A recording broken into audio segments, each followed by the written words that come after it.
fact is, it's no one's definition of success.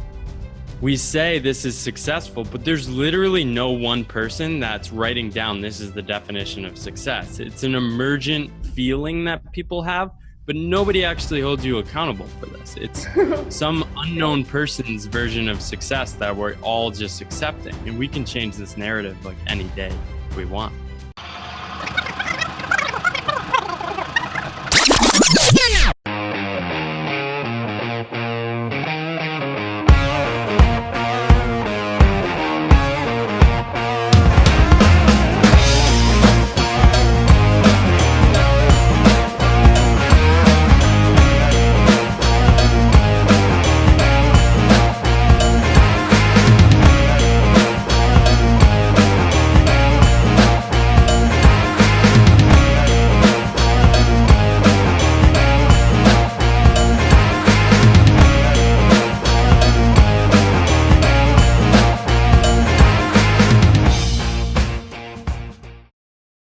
Hey everybody, welcome to UX Gorilla's Master Series. Our goal with this show is to help you gain new perspectives, tools, strategies and mindset for a successful career as a user experience designer. We are inviting some of the smartest experts from different industries around the world and learn about the path they took, the challenges they faced and learnings they had to help you accelerate your own journey. Our next guest today is Paul Millard, a storyteller and a consultant who helps freelancers perfect their story. He also successfully runs a podcast, Boundless, where he features conversations with philosophers, freelancers, self-employed entrepreneurs, thinkers, and stories of the people who are courageously carving their own paths in the world. Through his consultation, training, and podcast, Paul has helped hundreds of entrepreneurs to form their own definition of success and has given them courage to look beyond the default path. His work, as he defines it, is helping people navigate the future of work. His story is extremely inspiring. He earned 2 master's degrees, including an MBA from the MIT. Post his master's, he worked with some of the best consulting firms in the world. During this time, by his own admission, though his resume made it look like he was crushing it, deep down he knew he was not doing what matters the most to him. While he was still struggling with his dilemmas, he was diagnosed with Lyme disease and had to take a sabbatical from work to focus on his health. It was during this time of his recovery that he reflected deeply on what matters the most and how the default path of success was not his ultimate goal. He came to realize that he cannot fail as long as he has health, relationships, and freedom to do the things that matter.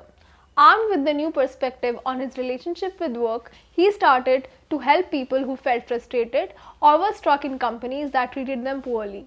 Doing this as a side hustle for some time, Paul finally took the leap to self-employment in 2017. Currently living in Taipei, Paul is living the life that he wanted: minimalistic, meaningful, and full of learning, and he is helping others to do the same. His podcast and his writings are extremely insightful and will force you to look closely about your own relationship with your work. He is here with us today. Thank you so much, Paul, for joining us. How are you doing? I'm doing great. Thank you for the over-the-top, lovely introduction. I am super appreciative of that. Awesome. So, Paul, let's start from what we discussed in the intro as well. You did an MBA, right? You had 2 master's degree, and you were, as the word would say it, crushing it. And then you went and now you're living in Taipei. Right now you're traveling in Thailand and you're living a very minimalistic life, right? How did that happen for you? Yeah, I think that's definitely a long story, but I think there's something in your question that probably stands out. I think people look at the MBA I have and say, Paul can do the path he's on now because of the MBA, right? And I think that's a mistake. I think we get hung up so much on credentials and prestige and thinking we need all these credentials to take different paths, right?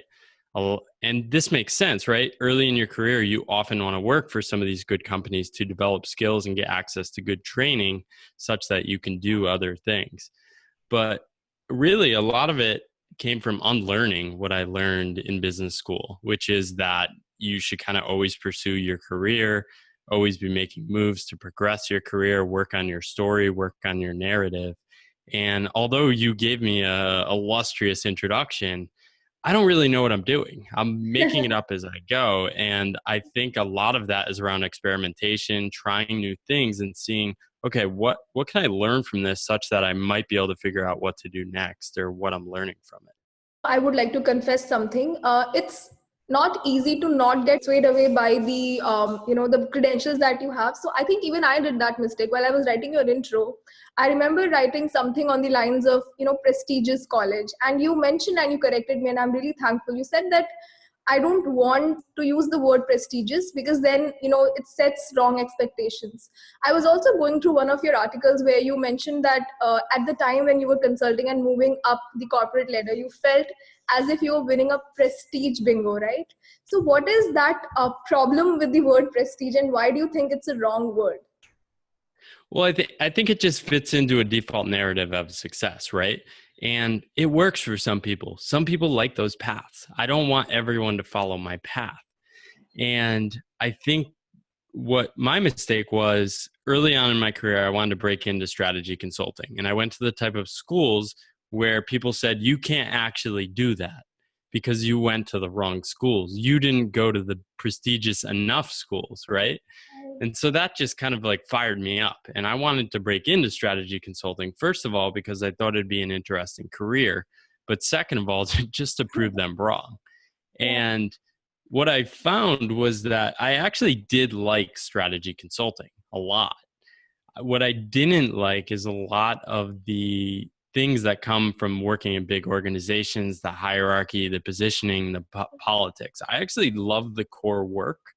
And I think I stayed in that path mostly because I now had all these options, right? You go to an MBA, you go to a place like McKinsey and Company, suddenly a bunch of people will keep hiring you.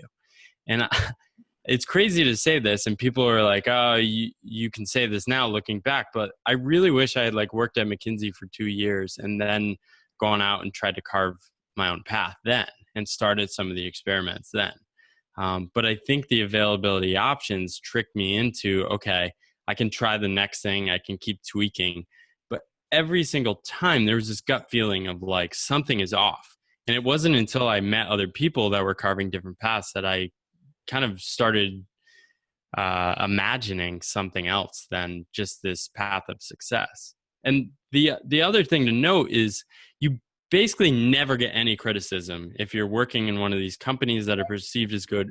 And in America, I don't know if this is in other countries, if you make good money, it doesn't matter what you do, people will praise you.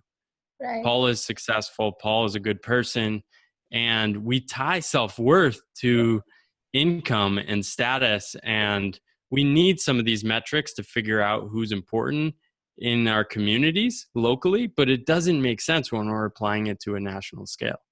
Right. So, Paul, it's very interesting. You mentioned that you're not sure if this is something that happens in the other, countries, but in India, actually, it's worse. So what happens in India is that comparison is like, there might be a neighbor who is named Sharma ji. So it would be like, Sharma ji's son is doing this. Why aren't you doing that? So it's actually the default path. So from my own story, I was, conventionally, I was an academically bright student. I had to take STEM. I had to take science. While looking back, I know that was not, my interest area. I could have done better at arts, but I had to take it. Then I had to do engineering. I had to. I mean, it had to in the sense that not my parents like pushed me to do that, but I did not even had enough courage to look past the default Right. path. And that's why it's very important to have, these sort of conversations, which brings me to my next question. You did your MBA. Well, can I ask you one question first? Yeah, sure. I guarantee, like, I'm just guessing, you're sustaining your life right now, right, on the ventures you're doing, but I bet people still question you, right? They do, definitely. It happens all the time. You could have just taken up a job. Why aren't you? Why are you doing this? So they don't question it in a negative way always, but it's hard for me to explain it to people. Also, being a girl, sometimes it doesn't make it any easy. They're like, Right.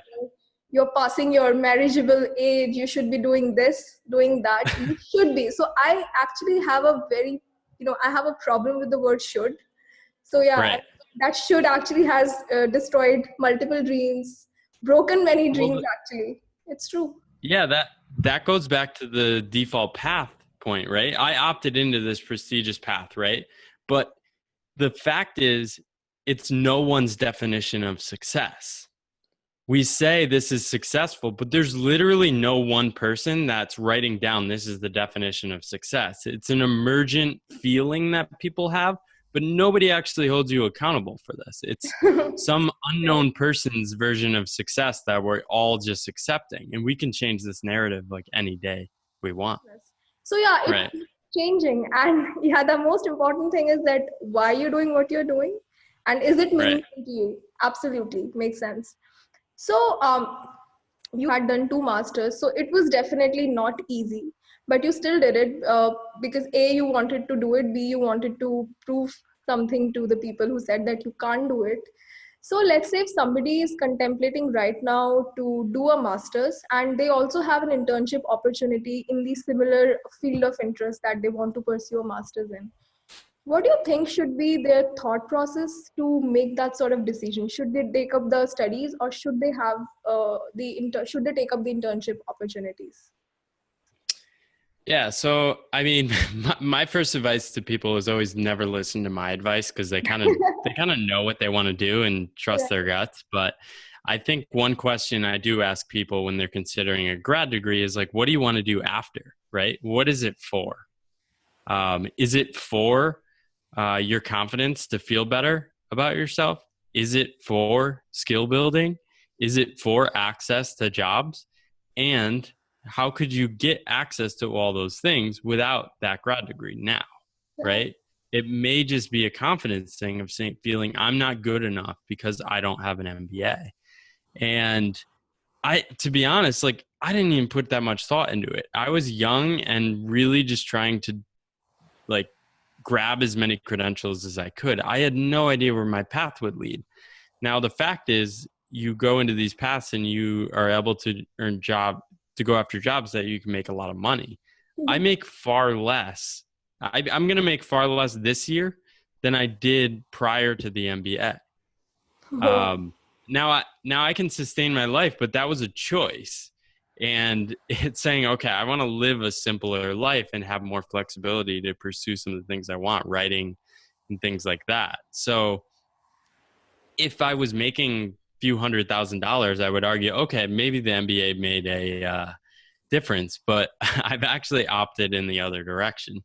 So that's a tangent. I think the takeaway for people is like, what is it for? That's Seth Godin's question, right? What is it for? And practically, how can you get that cheaper? I interviewed a couple people for my podcast that traveled the world for one person for $24,000 US, one person for $10,000 US, and another person for $14,000 US for a year, all for a year. And imagine the learning and growth opportunities and discomfort they experience. So, and the MBA tuition right now is like 75 grand a year. Like, could you just travel the world and experiment with starting businesses? So for me, it's really, let's broaden the set of of options, like pump up the imagination. And if the MBA still jumps out, like go do it. If your grad degree still jumps out, go do it. Right.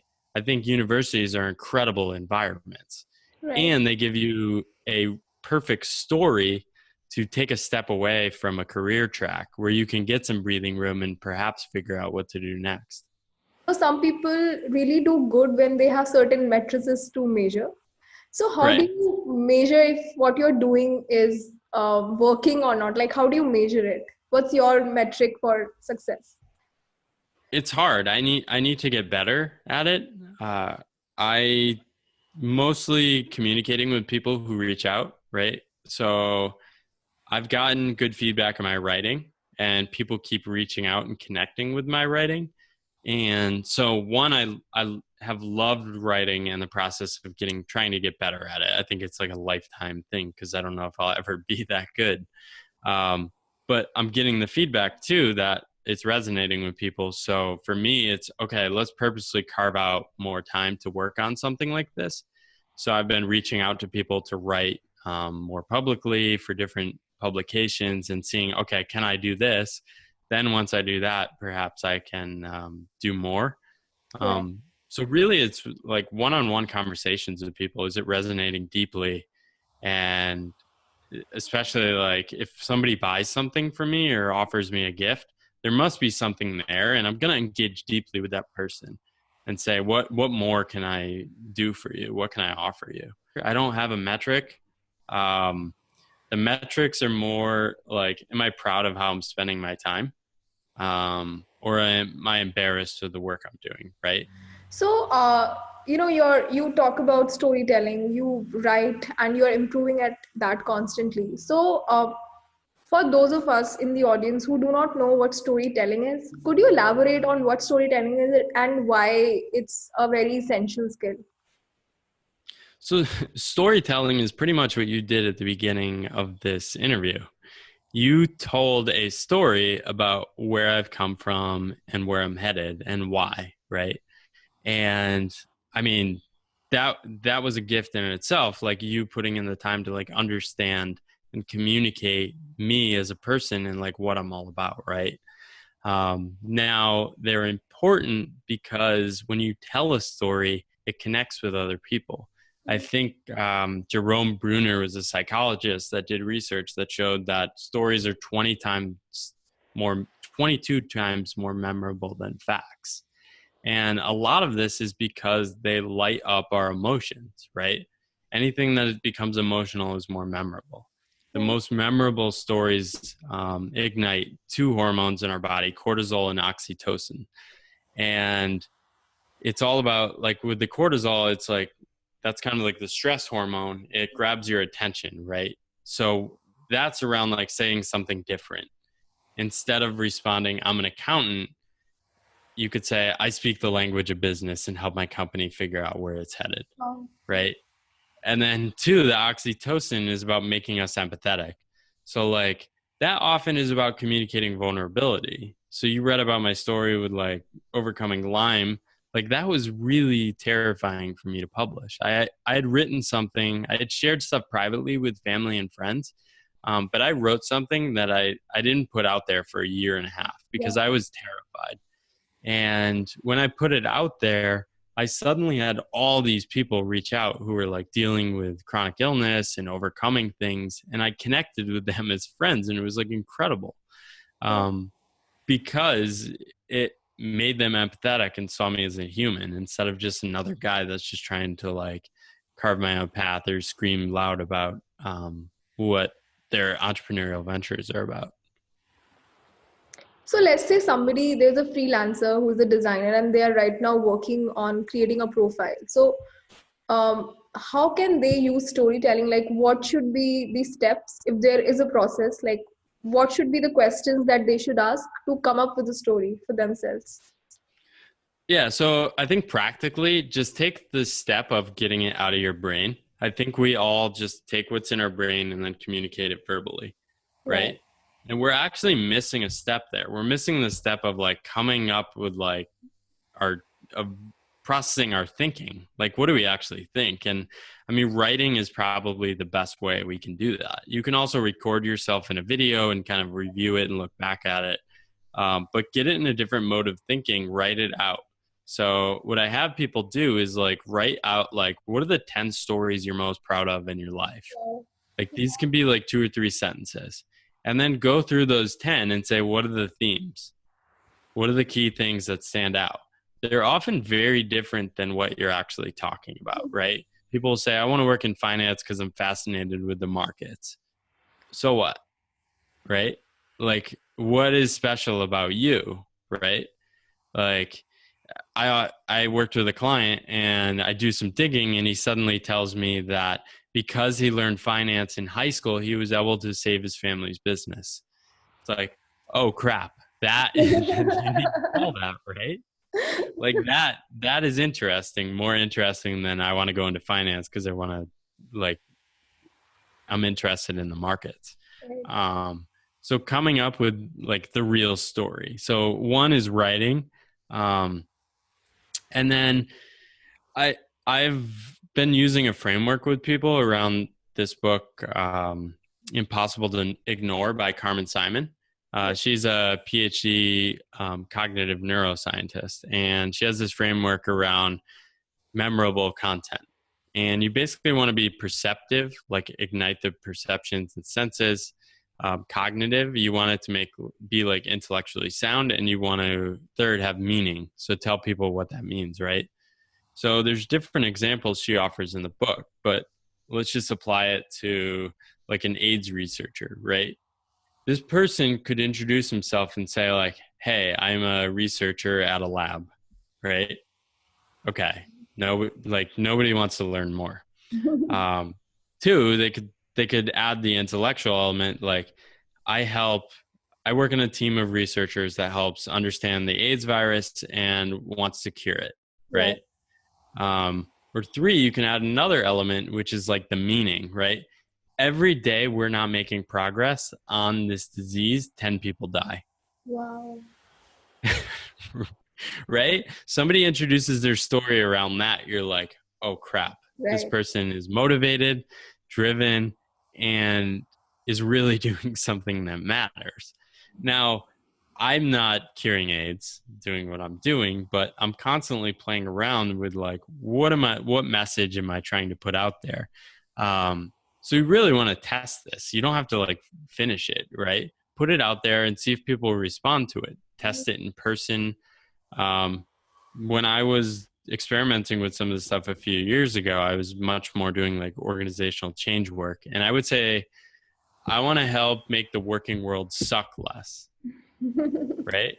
It's powerful, direct, and like gives a clear message of like what I believe in a very synthesized like hook. And like I had somebody say, you need to talk to our CEO, we need to hire you. Like that one line like landed a job interview. I didn't end up pursuing it, but like telling a story is going to open up opportunities because it tells people where you're headed, who you want to be in conversations with, and what you want to contribute to. But I also I found that like people didn't like the negative framing of that. So I started saying like, I want to help make the working world a better place. Yeah. And that seemed to appeal to people more, but it was more like testing it, seeing what works. And just keep tweaking it, right? Look at people's eyes when you say these things and say, okay, is this lighting people up or are they kind of bored, right? And just figuring that out. Right. I'll tell a personal story.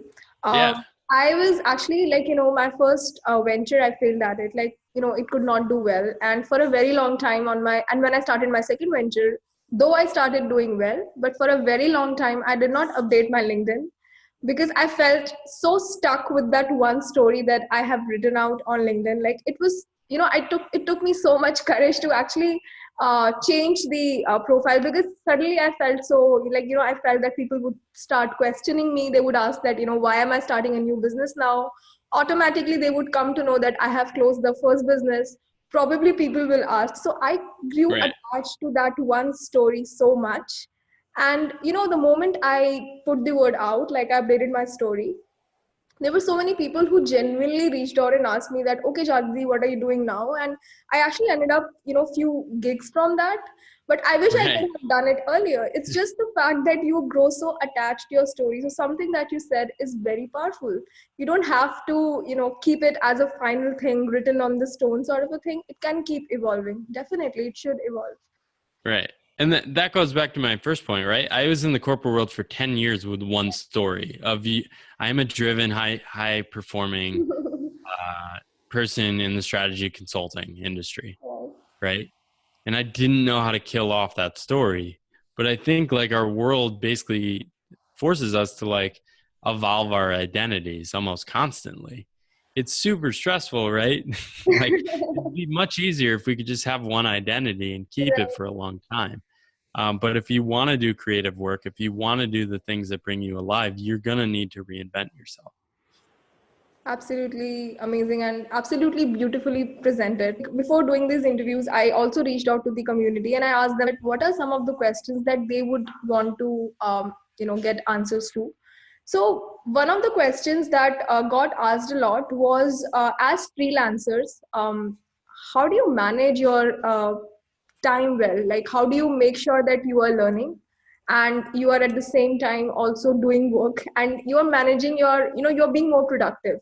Now I know Yeah. that could be a very different definition for many people, but you work with a lot of freelancers, so I just wanted to know from you that how do you make sure that they feel fulfilled even when they are doing freelancing work? Yeah. So I think freelancing is hard, right? Because it's unpredictable. You don't know when things are going to be super busy. You don't know when a project's going to appear. You don't know when you're going to be not doing work. And I think the key is in that last part, the not doing work part. When you have a period of unplanned break, do you have the skills or practice or comfort with being reflective and taking space, taking time? Some people like meditating. I like writing. I like just kind of wandering, taking walks, traveling a bit, reading extensively. What are the things that are going to recharge you that help you to figure out what's next, right? I think the biggest mistake is like to try and be busy as much as possible, because there's no cap, right? Like the more you work, the more you can make. And I think if you're just trying to maximize earnings, you're going to get in trouble. So I often have people say, how can you like carve out time such that you are truly resting, right? And like this should be more than a week. A week vacation is for full-time employees. Their jobs to be available 24/7. As a freelancer, that's not your job. Your job is to do incredible work, which often requires breaks, rest, types of leisure that are contemplative, whether it's meditation, reading, spending time with family, things like that, that are going to recharge you to do work that's incredible. If you're not doing incredible work as a freelancer that both you're driven by and that resonates with your clients, you're not going to be able to sustain the life. You're also just not going to be having that much fun. Right. So many freelancers that I meet, I've also done freelancing. So for many freelancers, the motivation to do freelance is actually that they'll have an autonomy over their life. They would plan Right. their schedules, they'll have time for learning. And this is just something that does not happen because, again, we want to max out what like our earnings, and we forget to take rest, we burn out, we forget to invest time in our learning. So I've met so many freelancers who used to be avid readers, and now they haven't read anything in past 1 or 2 months because they're too busy doing the client work. So absolutely, you have to be better at that. Yeah. And I think this hits to a core point. Sarah Kessler's done a ton of great writing on this. She wrote a book called Gigged, and she highlights a key point and calls out a lot of this BS around people. Like it's all these platform companies like that say people want more flexibility and autonomy. It's not true. It's basically like fake news because it doesn't add the other side of it. When surveyed, most freelancers would give up the flexibility and autonomy for steady income. Right, that's true. Now, the second thing is, so I created a tool to help people with this. It's very US focused based on like US tax laws, but just start with your expenses. Few people do. People start with like, here's how much money I can make or will make, and then I need to just spend less than that. I say flip it. Come up with what is the cost of your good life, right? So start bottoms up and say, do I need this nice apartment? Do I need to live alone? Do I need fancy meals? Are these things important to me, right? If they are important, then like you're going to be stressed. The more money you need to make, the more you're going to be stressed. But perhaps there's a version of your life you can design that's much less costly, right? I've lowered my cost of living by 75% in the last And in has the it last two in affected the your, last 2 years. so has it affected anything in how you live? Like, are you happy with how you My live? life's better now. Wow. Well, I will say it's very easy to dramatically lower your cost of living going from New York City to anywhere else. But I was spending $6,000 a month US in New York City. Last month living in Taipei, I spent $1,500. Wow. Right? So it's 75% cut. Right. But it also changes the dynamic of what I say yes and no to. Now, if I get a project that's just boring with a client that I know I'm going to just be struggling with, it's going to be a grind, I'm just going to say no and kind of hold out. So I'm kind of playing a longer term strategy. Like maybe at some point I'd try to pursue projects where I can make more or be a little more busy. But in the meantime, I'm trying to create stuff and figure out like what is the long term sustainable path for this. So in freelancing, don't think you need to be thinking like 3 months and like 5 years at the same time, which is super challenging, right? But most freelancers are only thinking about that 3 months. That's true. That's right. So there are two set of people. One set of people believe that there is something called a passion and you have to go find it. And there's the other Yeah. set of people who say that, passion is bullshit. You have to do the grind. You have to, do the work and like things will happen. There's no such thing as passion. It's bullshit. So what are your views on, do you think is there something called passion? And if there is, how can you find it? Yeah. So, I mean, passion is almost a word without meaning. It means anything to everyone. And it typically is something people use to just, it's a word people you are frustrated by, right? I think both camps are right. So the authors of Designing Your Life, they did research on like, do people have like a core interest or even many interests? And they found 80% of people don't have one interest, right? So I think passion gets too simplified is like you need to have one thing, right? That's great for this idea of like you need to scale and do one thing over and over again and maximize as much money as possible. Works for some people, works for some entrepreneurs. Like we need those people, but it doesn't work for most people. Now the second thing is like a lot of people find, okay, I'm passionate about yoga, but as soon as you're starting to get paid for yoga, it's like, this sucks. That's true. I want to do this more as like a spiritual, like reflective thing that like helps restore me, helps me maintain healthy, but I don't want to get paid for this and have to learn deeper and have people rely on me. It ruins it, right? So I think it's more about experimenting with like what brings you alive. And I think that's the more important thing. Like, what is the work you're drawn to do? Right. So I think the way I think about it is I can't even define what I'm passionate about. Like at the core, I really like helping people like define and carve new paths. Right. Now, I'm also passionate about writing. I'm also passionate about not working. I'm also passionate about spending time with family. I'm also passionate about reading, right? And it doesn't mean I need to like monetize a life around that. I think that's where things get icky is like we're trying to monetize our passion. It ruins it because like there's countless research showing that as soon as you're focused on extrinsic markers of success, you're going to be demotivated. So I think you have to figure out like, what are you drawn to and what is it for rather than what excites you, right? Because those interests change. For me, I helped people change careers a few years ago. Now I'm much more interested in like reinventing lives that are a lot more risky, right? It's a much different idea. Reimagining like what is the relationship between work and life. Much different than like just helping people switch jobs. So it's constantly evolving. But I think the core thing for me is like there's almost like purpose. I'm helping people, right?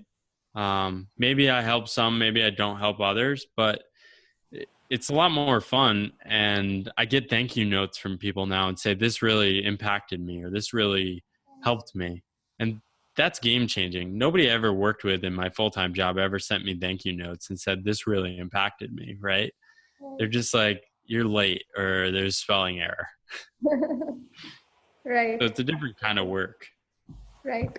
So let's say, somebody who's listening to us right now is going through that, dilemma of what they can be or what they should be or what they are doing right now. what are the books or resources that you would recommend them to help them gain some alignment with what they should be doing or how they should be approaching this problem?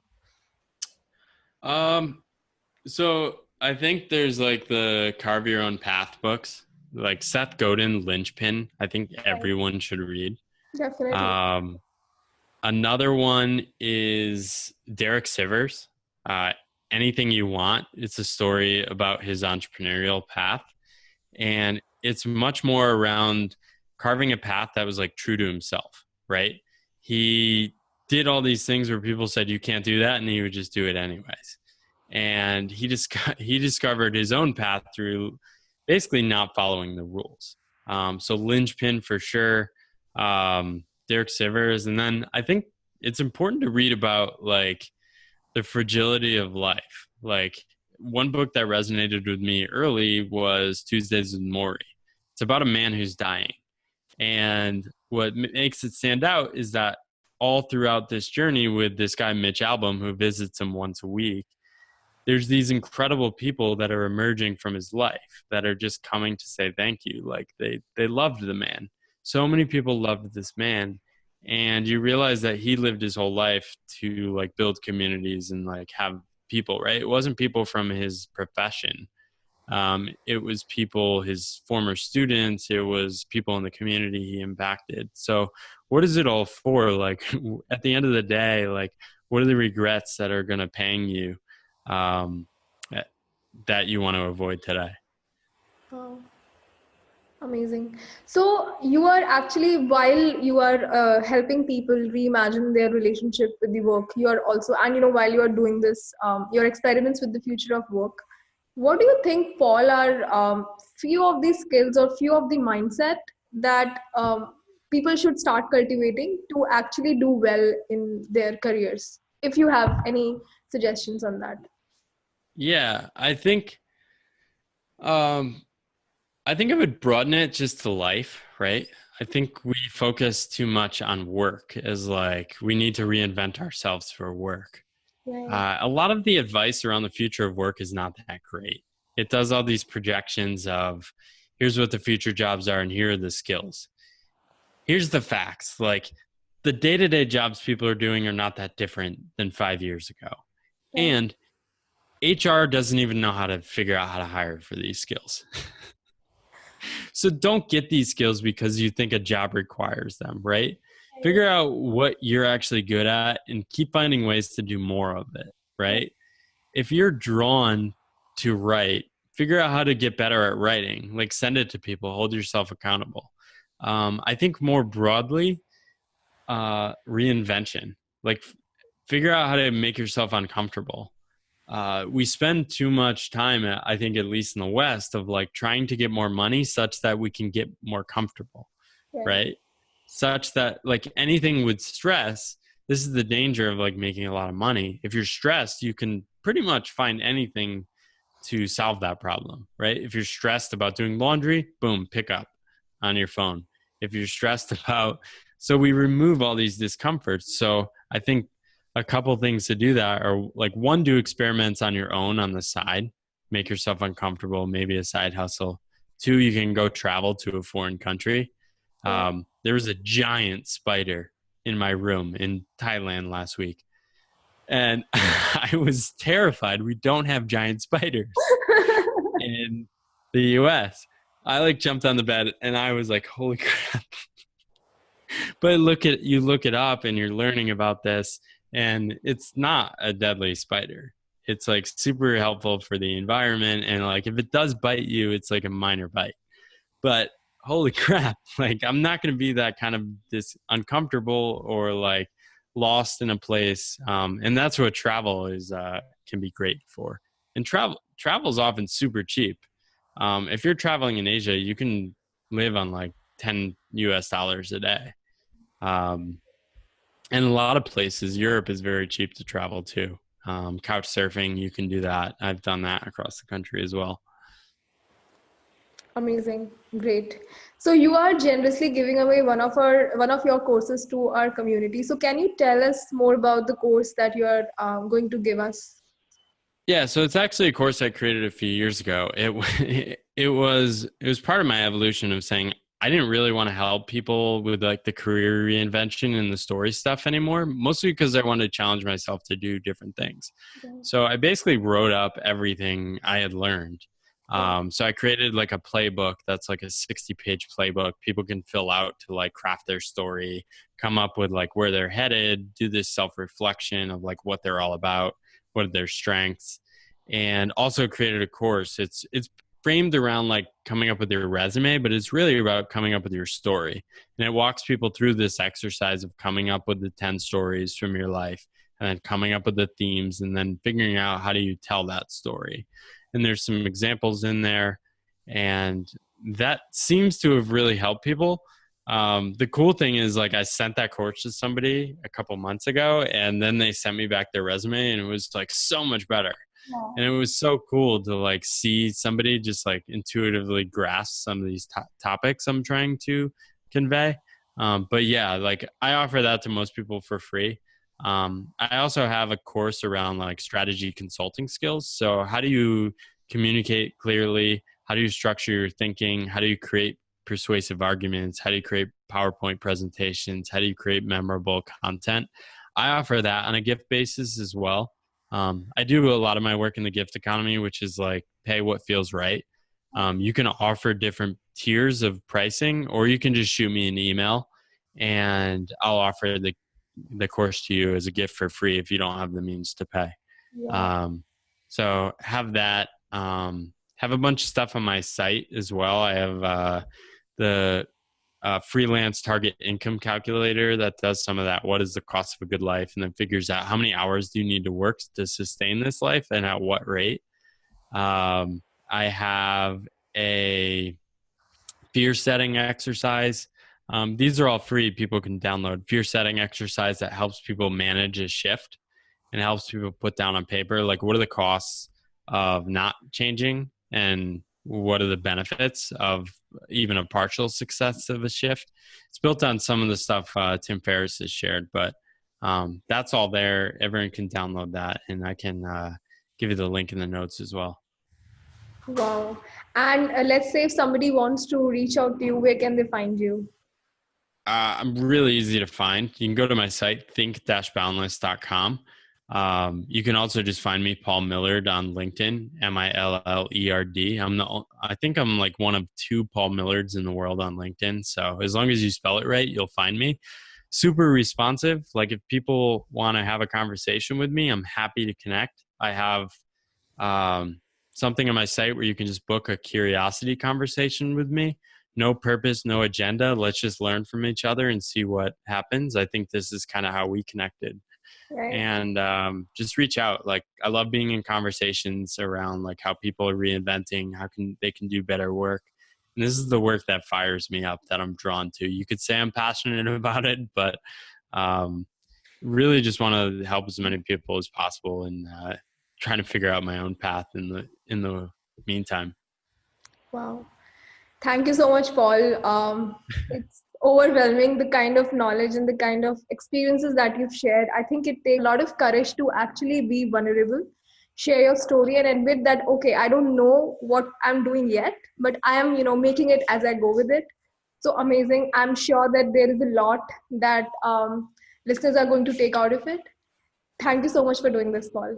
Loved it. Yeah, no, thank you. I think like I'm really impressed with the journey you're taking and the way you're helping people in India. It's like it takes so much courage. I've worked with people in India and I know how hard it is to step off the path there as well. And like what you're doing and reinventing yourself and building a community is so amazing. And we need more people like that. And I just appreciate it so much. So thank you. And it's such a joy to talk with you today. Thank you, Paul. I really appreciate it. Have a great day. Thank you so much for watching. I hope you liked this episode. We are extremely curious to know what is your biggest takeaway. Leave a comment below and let us know. This is a weekly show, so make sure you subscribe. If you liked it, please share it with your friends and teammates. Keep learning, keep growing, and I will see you next time.